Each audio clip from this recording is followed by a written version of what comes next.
지금부터 2000년 전에 예수님이 십자가에서 죽으셨기 때문입니다. 당시 로마 시대 때는 십자가는 사용도구였습니다. 어떤 사람에게만 사용을 시켰느냐? 국가를 전복하려고 한 반역자, 이 사람은 십자가에서 처형을 했습니다. 또 그런가 하면 도망갔다가 잡힌 노예, 당시는 노예 제도가 있었으므로 주인을 버리고 멀리 도망간 노예는 잡히면 십자가에서 처형을 했습니다. 그런데 로마인들에게는 십자가에 처형을 하지 아니했다고 합니다. 가장 간악한 처형 방법이기에 로마인들은 면제를 받았다고 합니다.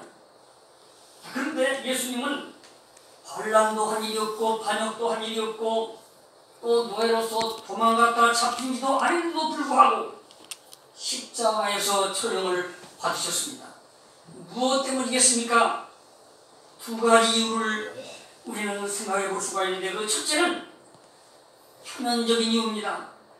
예수님을 반역자도 아니고 반란의 주모자도 아니고 또 도망간 노예도 아닌데도 불구하고 십자가에 처형을 한 것은 표면적인 이유는 이랬습니다.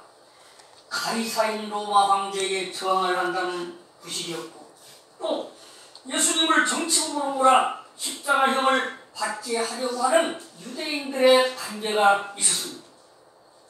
많은 무리가 예수님을 따르자 그들과 함께 밀란을 일으킬 수 있다고 여겼던 로마 관리들과 그리고 예수님을 미워하던 당시 제사장, 바리새인, 서기관, 이런 사람들과의 이해관계가 맞아떨어져서 표면적으로 예수님을 십자가에 죽인 것입니다. 그래서 주님이 재판을 받을 때 총독인 빌라도가 이 예수를 어떻게 하랴?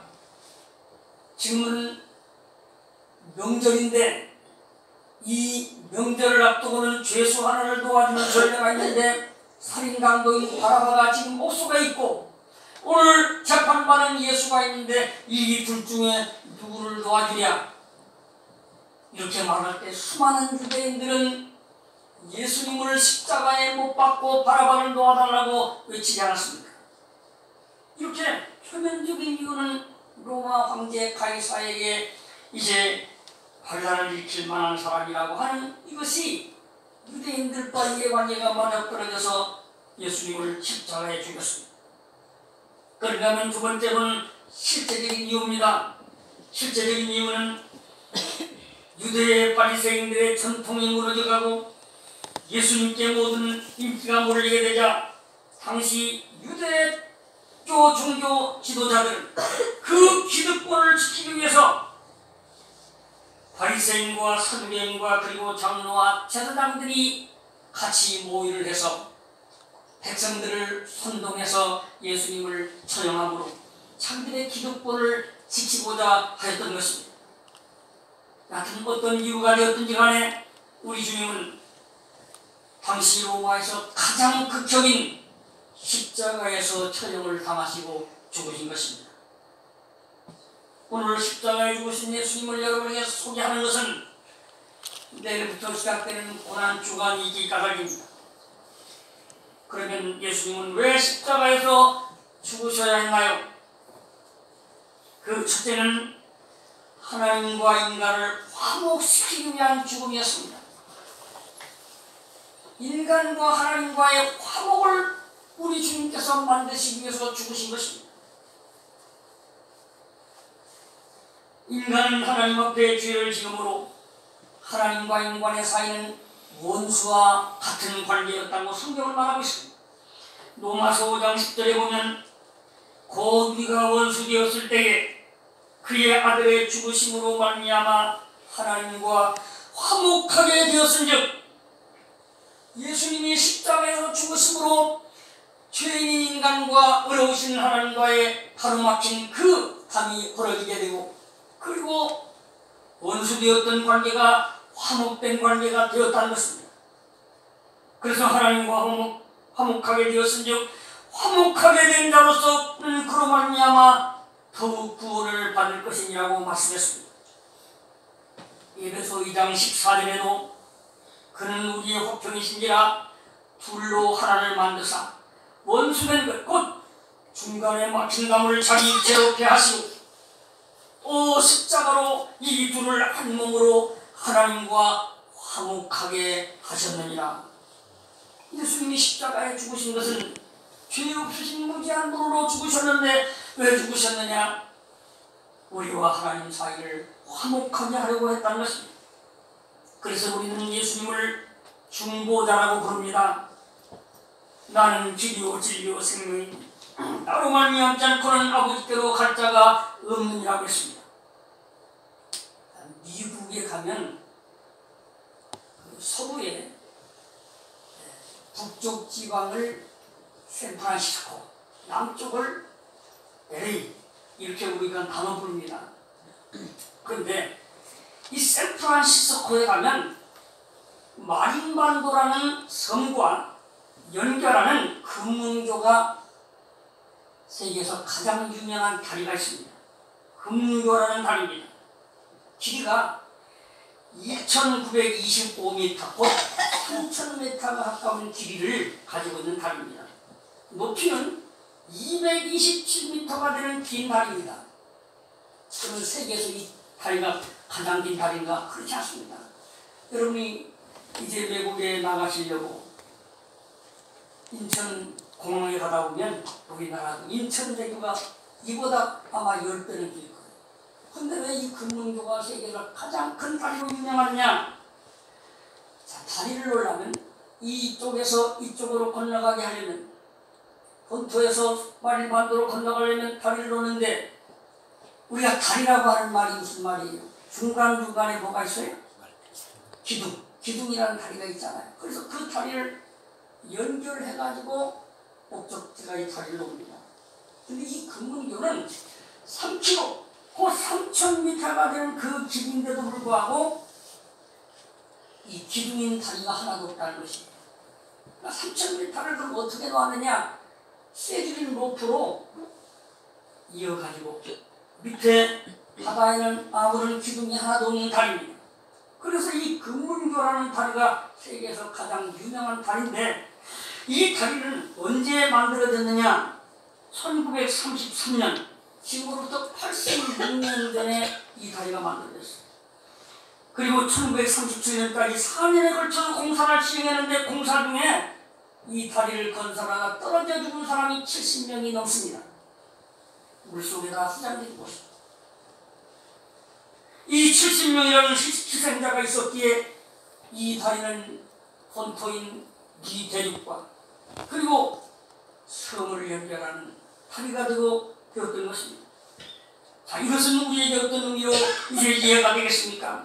우리 예수님은 하나님과 우리 사이가 원수 관계요 도저히 이제 할 수 없는 관계였지만, 우리 예수님께서 중간에서 다리와 같이 하나님과 우리 사이를 화목하게 해서 나는 길이요 진리요 생명이 나로 말미암기는 아버지께로 갈 자가 없다고 하신 것처럼, 죄인인 우리가 하나님께로 나가는 길을 만들어 주신 것이 주님의 화목으로, 주님의 죽으심으로 화목된 것인 줄로 믿습니다. 아멘. 그래서 예수님의 십자가의 죽으심은 하나님과 인간을 화목시키기 위한 죽음이다. 그 다음에 두 번째, 십자가에서 죽으신 예수님의 죽음은 속죄의 죽음입니다. 속죄의 죽음. 이 속죄란 말이 무슨 말이냐면 우리의 값을 대신 치러주셨다는 뜻이에요. 예배전에 우리 유비가 주일학교 때부터 교회를 열심히 나왔어요. 그래서 제가 문답을 하라고 물어봤습니다. 유비야, 너 어려서부터 우리 교회를 나오고 중학교까지 다니는데 예수가 누구냐? 그때 서심없이 예수님은 하나님의 아들이지요. 100점이다. 근데 그뿐인가? 그뿐이야? 그랬더니 몸을 묻대. 그 다음 또 있잖아. 하나님의 아들이고, 여기까지는 50점. 그 다음에 뭐라고 대답해야 100점이지요? 우리의 구주가 되신다. 하나님의 아들이신 예수님이 하나님으로부터 보냄을 받아 이 땅에 왔고, 그 다음에 우리를 대신해서 십자가에서 죽으신 분, 이게 바로 속죄라는 뜻입니다. 예를 들면 제가 우리 김선남 장로님에게 1억은 요새 뭐 별로 돈도 안 되니까 10억이라고 하는데 10억을 빌려줬어요. 장로님이 당장 갚을 길이 없어요. 그럼 내가 고소하면 감옥에 갑니다. 근데 우리 김 장로님을 불쌍히 여기는 분이 한 분 있어요. 최성훈 장로님이 불쌍히 여기가지고 아파트 팔아가지고 갚아줬네요. 어떻게 될까요? 어떻게 됐어요 그러면? 우리 장로님은 나한테 갚을 것이 있어요 없어요? 없잖아요. 대신 갚아준 분이 있기 때문에 다시는 갚을 길이 없는 것입니다. 갚지 않아도 됩니다. 마찬가지로 속죄라는 것은 대신 지불해 주었다는 뜻이거든요. 무엇을 지불해 줬느냐? 우리는 죄의 삭은 사망이요, 죄 지은 사람 누구든지 하나님 앞에서는 지옥에 가야 한다는 뜻입니다. 그런데 그 지옥에 갈 죄값을 우리 예수님 죄 없으신 분이 십자가에서 우리 대신 죽어주심으로 갚아주셔서 지불을 하신 것입니다. 율법의 요구를 지불하신 것입니다. 그래서 우리는 죄로부터 해방이 됐습니다. 구약시대 때는 죄 사함 받는 방법을 하나님께서는 양이나 염소를 바쳐서 그를 죽여가지고 그 죽음을 보고 죄는 사람이 지는데 사람의 죄를 사해 주셨습니다.